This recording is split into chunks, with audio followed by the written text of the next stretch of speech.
West Ham have found themselves in a bit of a pickle of late. From what I gather from the people I follow that are West Ham inclined, the goodwill that David Moyes has built over the last couple of years is starting to evaporate. Or, quite possibly by the time this gets released, has evaporated, and it's time for a change. So, here I am to sort it out for them. Welcome to the West Ham rebuild. Yes, as I say, at the time of recording, David Moyes is still in the job. That might change by the time this goes live. Also, I just need to clarify one thing because I know somebody will point it out over the course of this video. The kits are the in-game kits from the lead save because that's still going on at the time of recording. So if you're wondering why your sponsor's weird, that's why. When I change the kits, I remove all gambling sponsors entirely. So anyway, this is something a little bit different for this channel. It's going to be, again, kind of a short-termish, almost beta-esque save, but it's not going to be the same multi-episodes per season. We're going to run through the situation at the beginning, see what we've got, see what we're going to try, and then I will rejoin you at December the 31st or near as possible,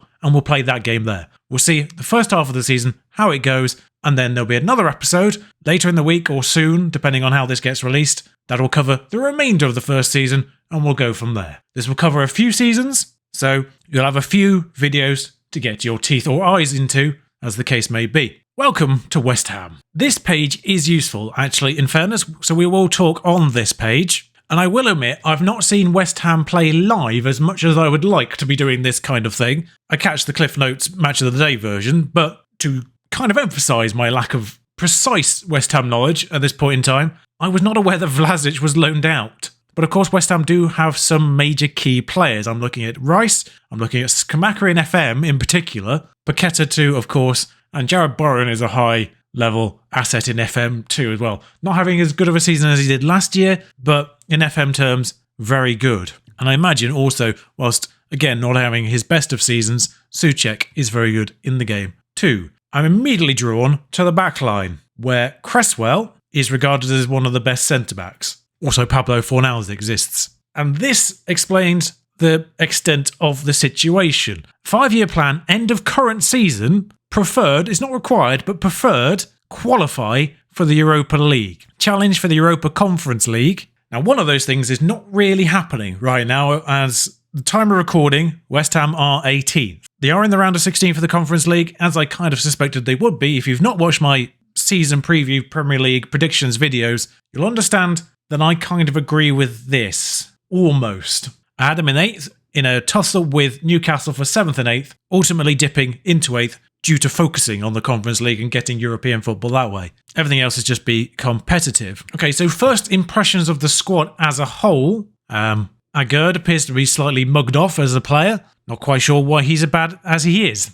On the flip side, though, I'm not quite sure why Cresswell is as good as he is. However, I will absolutely take 16 corners. And one of the more important men in FM this particular year, with a star's worth of potential on top of all this. Yeah, I can see why Skamaka is particularly strong in FM. Man United signed him in my lead save, and he's been ruthless there. Rice went to Real Madrid in that one, and I don't know what happened to Paqueta. I don't know if he's still there or not. Bowen went to Manchester City as well. I don't know why he's valued so lowly, actually, considering everything that's kind of factored into his English nationality, star rating, contract length. Don't know why he's that low. But sorting by ability, you see Rice. Souček, as I suspected, rated better in the game than he's actually playing in real life right now. Fornals is surprisingly high rated too. I think a lot of that rating goes into his versatility because the attributes more what I was expecting. And Areola is not as good as I was hoping either. Plugging people into a formation has very much highlighted the scale of the problem. These are the list of functionally capable people that aren't injured. 3 central defenders being injured, part of the main problem there, and making the loading out of Vlasic seem even weirder in the process. But in terms of Football Manager attributes, this kind of feels like the best 11, but part of the issue lies in these midfield roles with Paqueta and Souček. Because whilst Paqueta is a competent roaming playmaker, he actually prefers both attacking and defensive playmaker rather than the roaming part of it, and Souček is a better defensive midfielder than he is CM attack, to the degree that Declan Rice and Paqueta are ahead of him in that particular role. But Declan Rice is also the best halfback, a role that I particularly enjoyed from previous years. So quite frankly, one of the biggest things that needs to be done is just to get people in, because their depth is atrocious. Weirdly, there's kind of enough depth at fullback. There's 3 people who can play left back. There's 3 people who can play right back, but one of those is one of the central defenders that isn't injured. There's 2 strikers, 3 people who can do inside forward on both sides. So for now, the inside forward roles are safe, even if I would particularly enjoy getting maybe someone a step higher on that left-hand side. But ideally, I wouldn't mind one key central midfield improvement, particularly the CM attack role, and I definitely need more central defenders, particularly as Porter Gerd has been absolutely decimated in the attributes department for some reason, and Dawson isn't getting any younger, and Abona is out for a little bit while, but he is left-footed, so he is in line to at the very least be the backup left-sided defender. Kerr is right-footed, but he has competent left feet, so that's why he's there for now. But a starting left-footed central defender seems to be a necessity. I will say Connor Coventry does exist, but he's not good. As a kind of emergency bench option, he is there. Same kind of deal with Flynn Downs. He was actually not as bad as I thought he was. I think he just got highlighted in a role that wasn't his role, and I looked down on him because of that. He was like half a star for something I was looking at, so I figured he was a lot worse than he actually was. So, okay, there is a full bench's worth of people, but 2 of them I would rather prefer not to be there. Maybe. With that in mind, key central defender, left-footed ideally, key central midfielder to do the CM attack role, then maybe an inside forward for the left-hand side, and quite frankly, more striking depth would be nice too. 3.9 million is the budget, off a balance of 43 million. Why have I got the reverse issue that I had at Leeds? Well, we didn't have the money, but we'll give an 80 million every single year.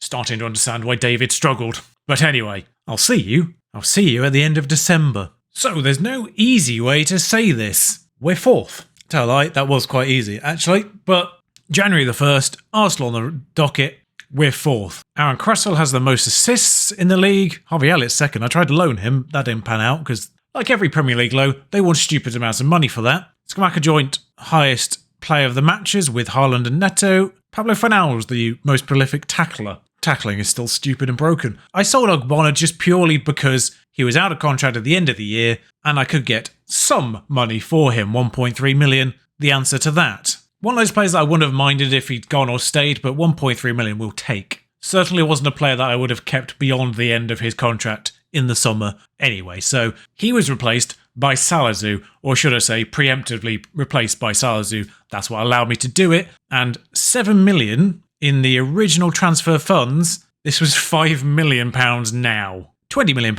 over time, £5 million more if he plays 50 games. You know, the standard deal and that kind of thing. 70 grand a week is quite reasonable, quite frankly, for a starting centre-back in this particular wage structure. Still, I think, in the bottom half of wages overall, if I remember rightly, 11th or 12th. Well-rounded. I didn't get him in my beta save. I did kind of want him there, so figured at least I'd try him here. And another player that's kind of been bandied around more so last year than this year. I've not really heard much about him this year, but seems to still have the potential. I don't know if it's variable or not, but still seems to have the potential for maybe 5.75 million total from Bristol City. Again, not all up front, obviously, I only had 7 in total. He's been a surprise. 2.5 star, sometimes 2 depending on what the role is. He has developed, I think, a little bit to be consistently 2.5 star in every role now, except for ball-winning midfielder, which we don't have. 4 goals in 12 starts, all told. 7.04 average rating in the league. And because he arrived in the original transfer window, can actually still get a new club trained at, remarkably. He could still become homegrown club for West Ham. And the only other thing we managed to do was loan in Firmino with an optional to buy. Like, this was the kind of the third choice striker, absolute cover position. Unfortunately, other people have developed and he's fallen down in overall star rating. He was 2.5 when he... To be fair, I just say 2.5 current ability on his overall star rating, but just every role of his is 2. Football Manager knows what it's doing. And results-wise, obviously you saw that was 4th. I don't know why, I've just realised we played Atalanta in a friendly when we played them in the summer. They like us, apparently. Things started well with Wolves, a draw with Southampton, which was actually disappointing. Fulham, well beaten. 91st minute winner against Manchester City, the early highlight of this season, and pretty much set it on its way before immediately losing to Everton. Brighton, Bournemouth, Leeds, Forest, Chelsea away from home, Crystal Palace recently, along with Leicester in the league, all dealt with, all wins. 2-2 away at Spurs, 2-2 away at Aston Villa in late September, early October. Did make me feel like things were going to go a little bit off the rails, but beating Leeds 3-0. We did throw away a lead against Manchester United, unfortunately, twice, but a 3-3 draw with Man United will take. Pretty much the only deserved loss Liverpool away from home. So far, we were absolutely FM'd by Newcastle, even with a sending off. We scored 1 goal from 2.7 XG, they scored 2 from 0.7. And our only other loss coming to Brentford, which was one of those games that could have kind of gone either way. XG, a little bit in our favour, of course, but discipline was an issue, with Emerson sent off in this one. Fullback's having a bit of an issue, quite frankly. And all that's been done with this formation. It's been a surprising success, quite frankly, for what is a relatively straightforward formation in my eyes.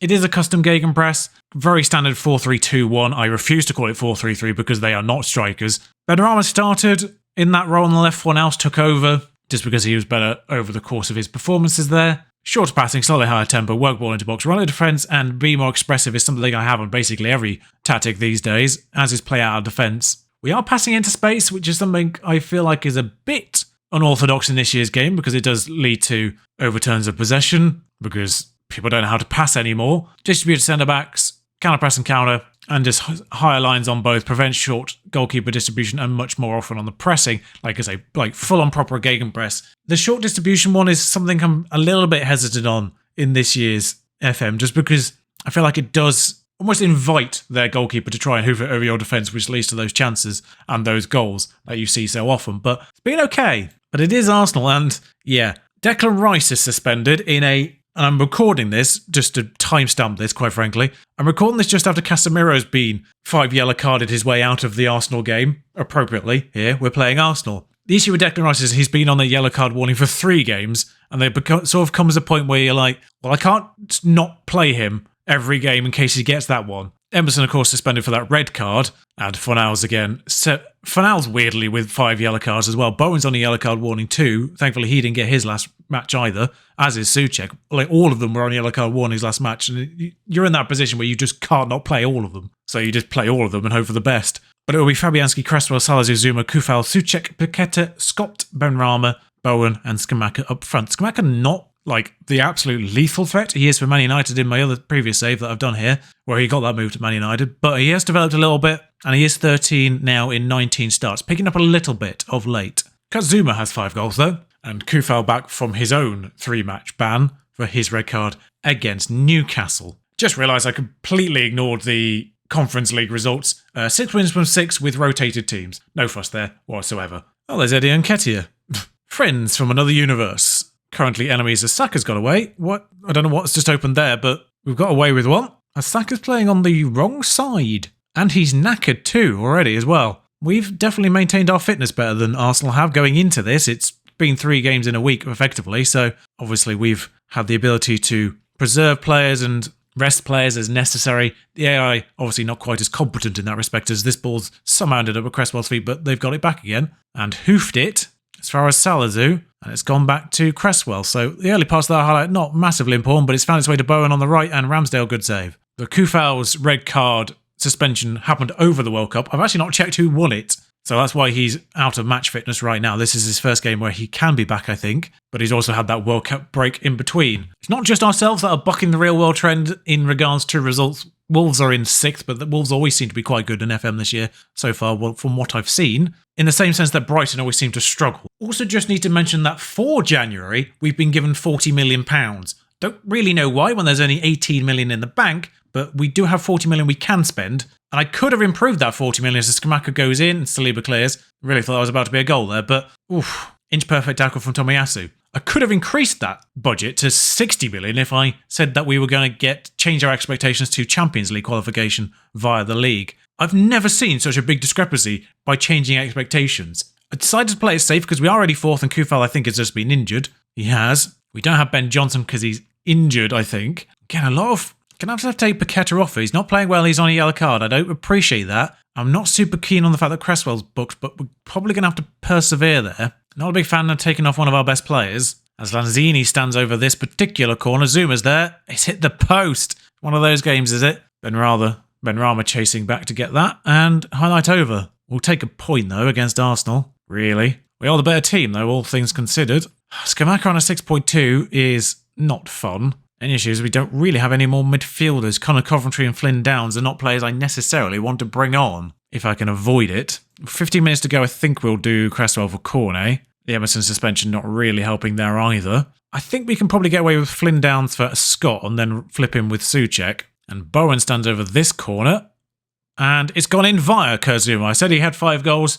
There's number 6. Dare say all of them have been from that situation. And 81 minutes on the clock, they brought on Reece Nelson for Saka. They're obviously struggling with fitness level 2 at this stage. We're just struggling with just straight up numbers. And based on the personnel we have left remaining, we can really only do, Souček for Coventry or Bowen for Antonio because he can play out there. Bowen didn't go to the World Cup, which was a shame. Rice missed out on the World Cup because he was injured. And we run away 1-0 winners. I say deserved. We did have the better of it by kind of 0.6 XG, but could have gone either way, it felt like. But that's the kind of result we're getting. In a weird way, I'm kind of glad you saw that result because that was effectively the Manchester City game. As Kufel's out for 4 days, but he'll actually be back for even Palace next game. It was a little bit more in our favour, but it's kind of one of those games where we're just sort of restricting them, stopping them, trying to grind out a chance for ourselves, and the chance in that game came in the 91st minute for Fornals. Sort of a game where the front players weren't necessarily that effective, but we've managed to find something somewhere, and very much reminding me of this match we've just played here. Arsenal a little bit more in it seems, overall, but yeah. I would just like to show you, actually, that 3-all statistics-wise, because we scored 3 goals from 1.8, they scored 3 goals from 0.7. Not Fabianski's best game, as he let in all 3 shots on target that went against him. You can see why that was disappointing. But I'll play through to the end of the season, just to show you, again, 15 million in the bank, and it's 40 million transfer budget. Don't really understand it, but it's a short-term save, and I'm not really too worried about long-term finances here. In terms of the idea here, it's probably going to be like 3 seasons or so, and we'll split it up into halves. So we'll drop those effectively as 2 episodes per week. Nice and simple and straightforward. So join me again on this rebuild. If you've enjoyed this kind of save, you want to see more of this type of thing, and along with suggestions for other teams, I'll try to keep myself away from the Premier League as much as possible going forward, just because we've done it with a beta save and now with the first rebuild. I'll try and keep away from the Premier League going forward. It's definitely the next one, hopefully the next 2, just because we've done it with beta save and the first rebuild here. But if you do like this kind of thing, do give me suggestions, do comment, like, subscribe, all that jazz. Thank you for joining me. Until next time, ta-ra.